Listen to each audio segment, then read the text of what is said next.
Selamat sore para marketeers, semoga semua dalam kondisi baik-baik dan sehat ya di tengah-tengah pandemi seperti ini. Dan selamat datang di Marketplace Special Brown Bag Session, Keeping Up with Marketplaces, sebuah tayangan yang membahas mengenai strategi bisnis, tips-tips, dan juga konten unik dan menarik yang akan dibawakan secara santai namun insightful. Nah, pada episode kali ini, saya Tandia Vera akan menemani teman-teman semua selama 30 menit ke depan dan kita akan banyak berdiskusi mengenai bagaimana memahami poin frustasi pelanggan untuk inovasi produk yang akan dibawakan oleh dua konsultan marketplace kita yang keren-keren nih. Ada Kak Rizky Syahrizal sebagai senior bisnis analis dan juga ada Kak Ayustina Lestari, senior konten analis dari Marketplace Institute. Halo Kak Rizky, halo Kak Tari, selamat sore. Halo Vera. Halo, selamat sore. Ya, bagaimana kabarnya nih Kak? Baik. Baik. Alhamdulillah. Baik ya, alhamdulillah. Nah, hari ini kan kakak-kakak mau membawakan tentang poin-poin frustasi pelanggan nih Kak untuk inovasi produk. Mungkin sebelum kita masuk ke materinya bisa dikasih ke overview sedikit nih, spoiler tentang apa sih tentang materi apa sih yang akan dibawakan hari ini gitu. Oke, jadi sebenarnya materi yang bakal kita bawain ini mengambil dari salah satu bagian atau step di design thinking. Jadi kalau di design thinking itu ada yang namanya tahap define yang bakal kita fokusin di hari ini. Itu akan membahas mengenai gimana sih caranya kita mengetahui benar-benar apa sih yang dibutuhin sama konsumen. Sehingga pas kita bikin inovasi produk atau kita bikin improvement itu bakalan sesuai kayak gitu. Jadi tidak gagal lah kayak gitu. Oh, ini bakal bisa bermanfaat buat teman-teman yang ingin membuat bisnis ya Kak, yang ingin mencoba untuk berbisnis gitu ya. Mungkin dari Kak Rizky ada sedikit Kak. Jadi di sini tadi udah jelas apa di sini di tahap define gitu ya. Nah, nanti di sini juga kita ngelihat apa sih yang sering menjadi masalah gitu kalau dalam proses customernya dari dia nyari informasi sampai dia dapat produknya itu gitu. Oke, itu akan Jadi menarik sekali. Ya Kak, ya, ada kita lagi? fokus di situ ya. Oke. Itu menurutku sih tadi dari penjelasannya Kak Rizky dan Kak Tari, itu sudah menarik ya Kak untuk teman-teman yang ingin berbisnis dan supaya tidak gagal di depannya gitu ya. Jadi mungkin nih teman-teman bakal banyak dapat insight-insight dan bisa diimplementasikan juga. Nah, tidak usah berlama-lama lagi, kita langsung aja nih Kak ke pembahasan materi. Kak Rizky dan Kak Tari, waktu dan tempat kami persilahkan Kak. Oke, sebentar aku share screen. Nah, oke. Nah, seperti yang tadi udah disinggung, teman-teman, kita akan membahas mengenai gimana sih caranya kita tahu, kita memahami sebenarnya poin frustasinya pelanggan itu apa, dan gimana kita bisa kasih solusi, kayak gitu ya. Nah, untuk inovasi produk atau kita bisa juga buat improvement kalau misalkan teman-teman udah punya produknya kayak gitu. Nah, jadi sebenarnya materi ini tuh mengambil dari define design thinking. Jadi kalau design thinking itu ada 5 tahap. Mungkin aku refresh sedikit supaya teman-teman dapat gambaran fullnya sedikit ya. Itu di refresh sedikit. Jadi kalau di design thinking itu ada 5 tahapan. Yang pertama itu empathy, yang kedua itu define yang akan kita bahas hari ini. Lalu yang ketiga itu ideation, yang keempat itu prototyping, sama yang terakhir itu testing kayak gitu.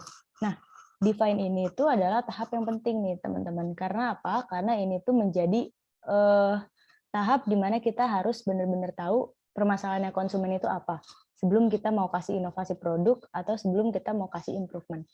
Nah, kenapa sih kita perlu tahu benar-benar permasalahan konsumen itu apa? Nah, sebenarnya banyak banget case di luar sana, permasalahan di luar sana, di mana perusahaan-perusahaan, bahkan perusahaan besar, itu gagal saat mereka bikin produk. Saat mereka meluncurkan suatu produk kayak gitu ya. Contohnya di Windows ini, Windows Vista. Jadi Microsoft pada tahun 2007 itu meluncurkan Windows Vista sebagai penerus operating system Windows yang digunakan pada saat itu 70% pengguna. Nah, tapi pas mereka luncurkan ini terus digunakan sama konsumen, konsumen ngerasa ternyata fiturnya itu terlalu banyak. Mereka merasanya terlalu banyak dan akhirnya tidak memperhatikan user experience. Mereka merasanya kayak gitu. Mereka jadinya menggunakannya nggak nyaman, kayak gitu.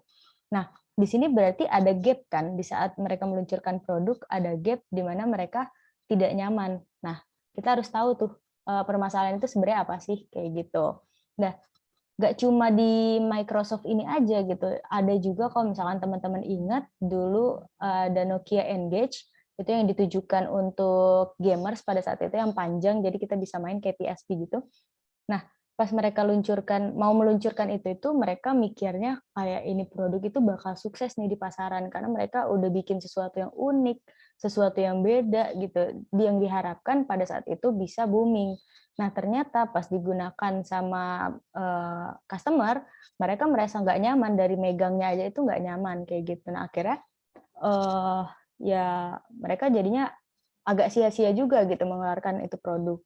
Nah, ada juga dari Pepsi AM. Kalau teman-teman tahu, Pepsi dulu pernah mengeluarkan Pepsi AM yang ditujukan sebagai substitusi untuk minuman kopi atau minuman teh gitu pagi hari. Nah, tapi ternyata customer ngerasa nggak cocok minum cola gitu di pagi hari kayak gitu. Jadi kuncinya, key takeaways-nya itu adalah kita tuh harus tahu sebenarnya apa yang benar-benar dibutuhin konsumen. Jangan sampai kayak tadi, kayak Microsoft, terus Nokia, terus Pepsi, udah mengeluarkan produk, udah menyisakan budget buat marketing, buat sebagainya, tapi ternyata gagal gitu pas kita masuk ke pasar, kayak gitu. Nah, itulah pentingnya kita membahas mengenai define. Jadi define ini sebenarnya cara untuk mendefinisikan permasalahan dalam melakukan inovasi produk gitu. Nah, yang kita ambil dari design thinking. Nah, sebenarnya kalau kita mau cari tahu sebenarnya permasalahannya apa, itu ada banyak cara. Kita bisa pakai 5 whys, kita bisa pakai fishbone, kita bisa pakai mind maps juga kayak gitu. Nah, tapi itu bisa disesuaikan lagi sama teman-teman dan timnya teman-teman di perusahaan masing-masing atau di bisnis masing-masing lah kayak gitu. Yang kita bahas di sini kita mau pakai customer journey mapping namanya. Jadi di sini kita akan melihat permasalahan konsumen yang dilihat dari perjalanan mereka saat mereka mengakses produk atau layanan kita kayak gitu. Jadi kita benar-benar mapping dari awal sampai akhir kayak gimana sih mereka gitu. Nah, ini tadi. Jadi customer journey mapping itu digunakan untuk mengidentifikasi titik ketidaknyamanan atau key frustration points konsumen dari perjalanannya tadi. Kayak gitu. Nah, kalau teman-teman lihat di sini, customer journey mapping itu bentuknya kayak gini nih, teman-teman. Jadi ada 5 tahap ya, 1, 2, 3, 4, 5 gitu. Jadi di setiap layernya itu ada keterangannya. Yang pertama itu customer action, di mana itu mereka mulai berinteraksi gitu, mereka mau melewati apa aja sih saat mereka mengakses produk atau layanan kita. Terus yang kedua desired experience. Nah, mereka itu pengennya ekspektasinya tuh apa sih ke kita kayak gitu. Yang ketiga, pas mereka berinteraksi, pas mereka menjalani itu semua, gimana pengalamannya mereka. Ada di sini kalau misalkan teman-teman bisa lihat, ada bu, ada ar, ada oke, ada aha, ada wow gitu. Jadi di sini dari yang jelek banget mereka ngerasa aduh kecewa banget sampai ada yang senang banget. Yang senang banget ini yang kalau di marketplace disebutnya advokasi, sampai mau advokasi kayak gitulah ya. Nah, yang tulisan key frustration point-nya itu adalah yang bisa menggambarkan di mana mereka itu merasa tidak nyaman. Yang nantinya bakal kita improve, makanya di bawahnya ada tulisan area of improvement, kayak gitu. Nah, ini penjelasan satu-satunya. Customer action mengidentifikasi kapan konsumen melakukan kontak dengan perusahaan dan aktivitas yang terjadi di touch point. Nah, lalu yang kedua ada desired experience. Tadi apa sih yang diharapkan, apa sih ekspektasinya mereka, apa sih yang mereka harapkan dari kita, apa yang bisa kita kasih kayak gitu. Yang ketiga, interaction with company, mengetahui aktivitas perusahaan ketika melakukan kontak dengan konsumen. Yang keempat, ini yang paling penting yang harus kita temukan, yaitu key frustration point, di mana mereka ngerasa di manakah, di tahap manakah mereka merasa tidak nyaman. Jadi kita harus tahu ada gap-nya di mana dari harapan dan apa yang kita berikan gitu ya. Jadi kan tadi mereka ada ekspektasi, terus apa yang kita berikan itu ada gap nggak di situ? Nah, di situ ada key frustration point-nya. Lalu yang kelima, kita bisa nggak nih kasih area of improvement, yaitu solusi-solusinya dari permasalahan yang mereka hadapi, kayak gitu. Nah, mungkin itu singkatnya mengenai layer-layer tadi dari customer journey mapping. Untuk lebih lengkapnya bakal dibahas lebih lanjut sama Kak Rizky. Mungkin boleh silakan dilanjutkan, Kak. Oke, thank you Tari.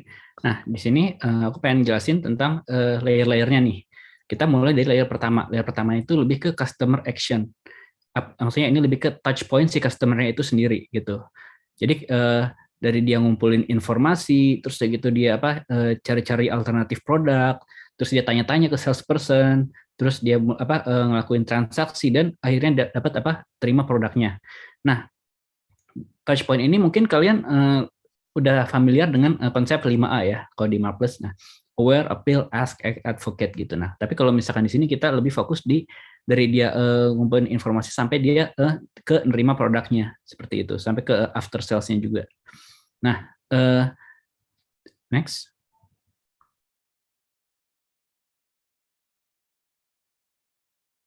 Next. Oke. Nah, kemudian di layer kedua, tadi kan kita bilang layer pertama ini touch point-nya aja. Nah, di layer kedua ini kita lebih ke ekspektasi si customer ini di tiap touch point gitu. Jadi misalkan di touch point mengumpulkan informasi, dia expect supaya dia dapat informasi yang terpercaya gitu. Nah, kemudian di yang kedua mengevaluasi alternatif, dia pengen punya informasi yang detail gimana tentang biayanya, benefit produk, spesifikasi gitu dan alternatif lainnya gitu. Nah, setelah itu dia tanya-tanya ke salesperson. Nah, dia pengen salesperson yang emang knowledgeable tentang produknya gitu. Jadi dia punya product knowledge yang memadai. Nah, setelah itu transaksi dia dia berharap bahwa dia pengen setelah mempertimbangkan alternatif dan dia pengen beli, dia pengen proses pembeliannya itu mudah gitu, nggak ribet gitu. Nah, pas mereka menerima produknya, dia pengen produk yang mereka terima sesuai dengan yang ditampilkan gitu, produk yang ditampilkan sama produk yang diinformasikan oleh si salesperson gitu. Jadi makanya di layer kedua ini kita lebih sudut pandangnya ngelihat saya ingin dan saya berharap produk kita gimana, saya ingin mendapat informasi yang seperti apa gitu. Next. Nah, di layer ketiga ini kan kalau misalkan di kedua itu ekspektasi. Nah, tiga ini kontaknya si customer terhadap perusahaan yang menjual gitu. Misalkan mengumpulkan informasi, dia nyari di Instagram, di YouTube gitu. Itu kan si Instagram atau YouTube ini kan yang bikin dari pihak perusahaan gitu. Makanya di sini kita lihat ada 3 row. Row paling atas itu lebih ke kayak tangible-nya, yang kontak langsungnya. Kedua itu lebih ke human-nya, human yang si customer ini interaksi langsung, dan yang paling bawah itu row ketiga itu di bagian back end-nya seperti apa gitu, kayak database-nya, terus bagaimana si tim marketing mengupload kontennya gitu. Nah, di sini kita lihat nih satu-satu, dari dia ngumpulin informasi dari brosur Instagram, YouTube gitu ya. Setelah itu dia googling juga nih alternatif produknya apa aja gitu kan. Terus udah gitu benefitnya apa aja yang dia dapetin gitu. Nah, kemudian dia tanya-tanya nih ke salesperson gitu. Dia dia lihat seragamnya, marketing kit, nah ternyata si salesperson-nya ini product knowledge-nya kurang memadai. Nah, itu nanti akan bahas lebih lanjut kenapa. Terus nanti pas transaksi dia si salesperson ini meyakinkan customer sih untuk benefit-benefitnya apa gitu pas dia beli. Nah, di back end-nya diupdate lah itu status customer-nya dari yang dia prospek dia jadi beli gitu ya. Nah, terakhir pas nerima produknya, si salesperson ini memastikan kualitasnya dan memberikan jaminan bahwa si customer ini akan mendapatkan after sales yang memadai gitu.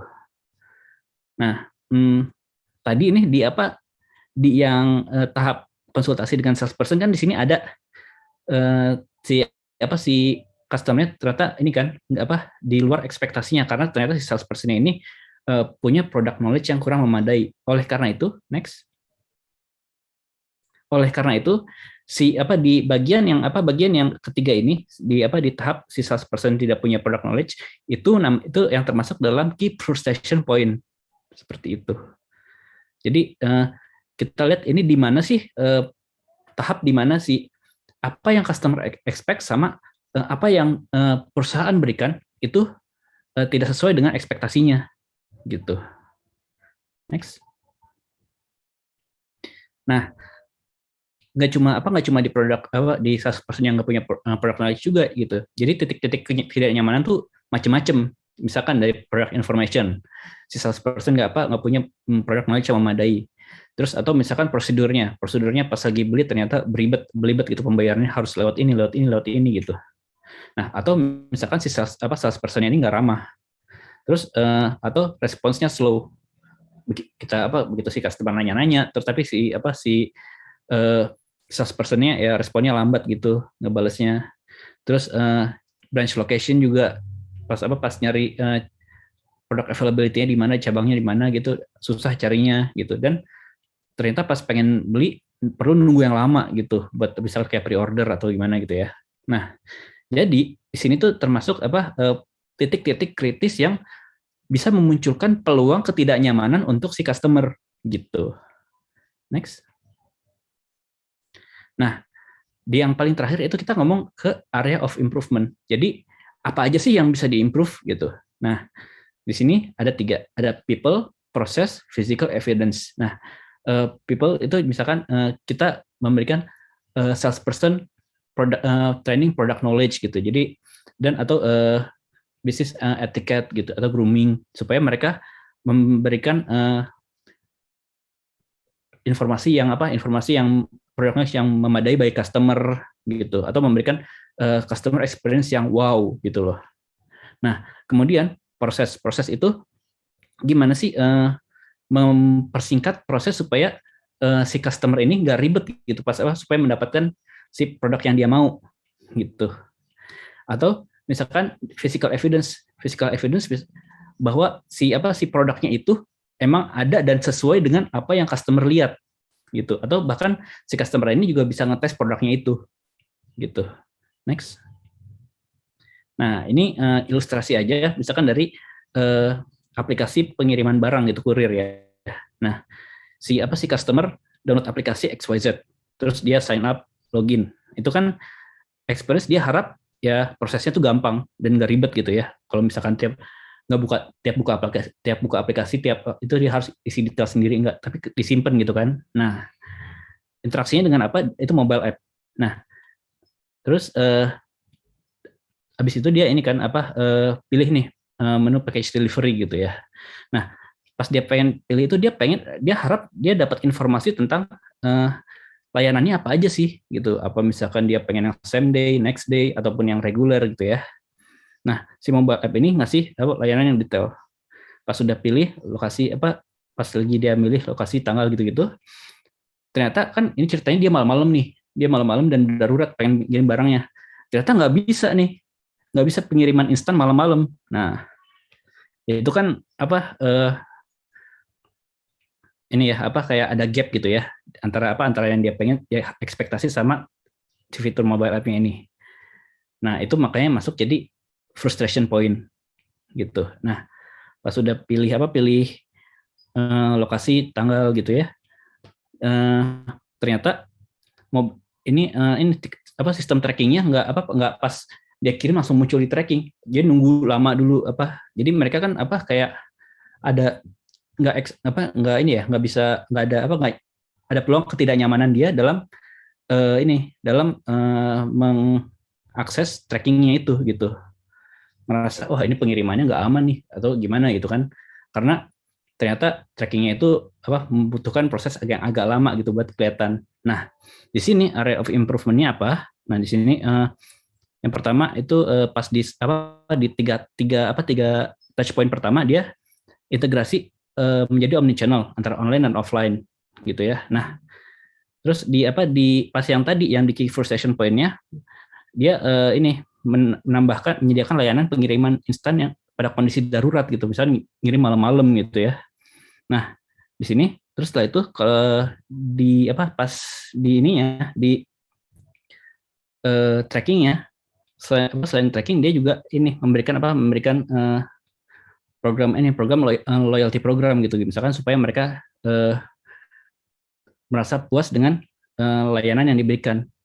Seperti itu. Next. Ya, sekian sih sesi brown bag hari ini. Mungkin ada pertanyaan? Oke, terima kasih Kak Rizky dan Kak Tari atas pemaparannya. Tadi sudah disebutkan ya Kak, kalau misalkan ada beberapa cara untuk membuat design thinking gitu. Ada bisa digunakan 5 whys gitu ya, fishbone, mind map, atau yang tadi kita bahas customer journey gitu.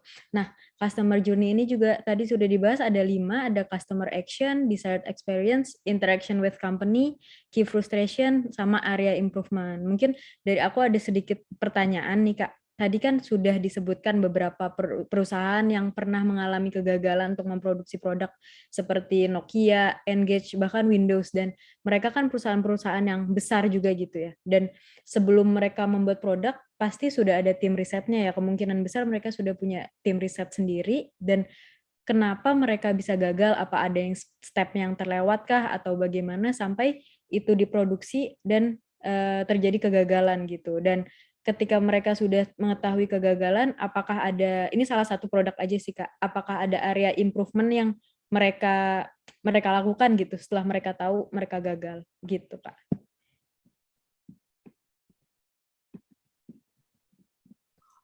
Oke, jadi mungkin kalau tanggapan dari aku kenapa mereka bisa gagal itu mungkin sebenarnya ada banyak faktor ya. Cuma kan kalau kita ngomongin design thinking itu tadi kayak ada 5 step di mana di tahap keempat dan kelima itu ada prototyping sama testing. Nanti mungkin akan dibahas di brown bag selanjutnya yang lebih lengkapnya. Cuma kalau misalkan mereka mau luncurin produk seharusnya itu mereka bisa bikin prototipenya dulu. Prototype itu maksudnya itu kayak kita bikin contoh dari produk atau layanan yang semirip mungkin sama apa yang mau kita luncurin untuk di-testing ke customer kayak gitu. Nah, mungkin di saat mereka testing, mereka belum menemukan ada masukan dari konsumen yang bisa buat improvementnya mereka kayak gitu, atau mungkin risetnya itu kurang tepat yang mereka lakukan. Kan ada banyak tuh tadi cara-caranya ya. Nah, mungkin kayak gitu. Jadi sebenarnya kalau memang kita mau meluncurkan produk, inovasi atau improvement, kita memang harus melengkapi semua tahap juri dari design thinking-nya ini sih, kayak gitu. Mungkin Kak Rizky mau ada tambahan, Kak? Mau nambahin dikit aja. Jadi selain apa? Selain ada 5 tahap itu kan di apa dalam design thinking-nya ya. Nah, kalau misalkan kadang gini, apa yang kita coba develop gitu ya produknya, ya kita nambahin fitur ini, kadang walaupun kita ngerasa wah ini customer pasti suka nih, dan dan di riset gitu ya, pas udah riset pas dia customer suka, terus kita nyoba expand nyari ke memperluas pangsa pasarnya. Nah, kadang yang customer yang target pertama mereka suka, pas kita pindahin ke perluas gitu ya targetnya, mereka nggak suka gitu. Jadi perlu kita evaluate lagi, kita tes lagi supaya yang si target customer break yang menjadi yang target customer ekspansi kita gitu ya, itu juga pain points-nya uh, ditindaklanjuti gitu. Jadi kadang apa yang kita develop gitu ya, yang target yang hasil risetnya gitu ya, yang si customer suka gitu, begitu kita ekspansi ke target customer yang di area lain gitu ya, itu mungkin itu nggak suka. Nah, itu kita juga mesti evaluate juga gitu. Jadi harus selalu konstan develop produknya gitu. Oke, baik. Menjawab Kak dari pertanyaanku, terima kasih banyak atas jawabannya dan pemaparan materinya.